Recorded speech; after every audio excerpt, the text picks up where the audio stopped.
এত নামাজের কথা বলি যে নামাজ পড়ো, নামাজ পড়ো, নামাজ পড়ো, নামাজ পড়ো, নামাজ পড়ো, তারপরেও মানুষ নামাজ পড়ছে না।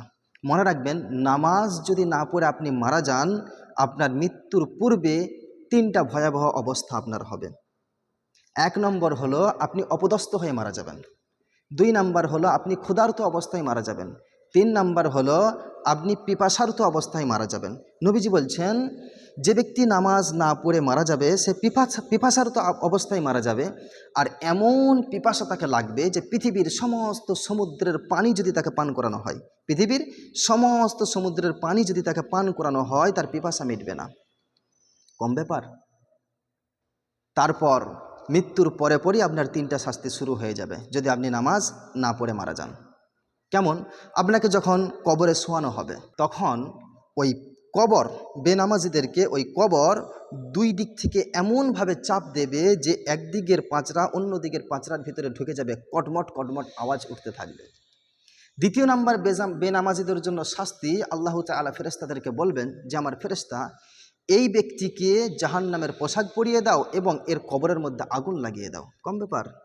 আপনি একটু চিন্তা করে দেখেন যে আপনি একজন মানুষ, আপনাকে ওই ছোট্ট একটি কবরের মতো গর্ত খুলে আপনাকে ঢুকিয়ে দেওয়া হলো এবং জাহান্নামের অর্থাৎ আগুনের পোশাক আপনাকে পরিয়ে দেওয়া হলো। তারপরে ওই ওই গর্তের ভিতরে আগুন লাগিয়ে দেওয়া হলো। আপনি চিন্তা করেন তো, ফিল করেন এখন বসে বসে কেমন অবস্থা হবে আপনার। শুধু তাই নাই, নবীজি বলেছেন কবরের মধ্যে একটা সাপ ছেড়ে দেওয়া হবে। সেই সাপের চোখগুলো হবে আগুনের, নখগুলো হবে লোহার। সাপটা কত বড় হবে? বলা হয়েছে ওই সাপের নখের এক কোণা থেকে আর এক কোণা যেতে একদিন সময় লাগবে। কি বললাম? সাপের নখের এক কোণা থেকে আর এক কোণা যেতে একদিন সময় লাগবে। এবার চিন্তা করুন তো। এবং সে কথা বলবে, হ্যাঁ আমি বলছি, সে কথা বলবে। কেমন?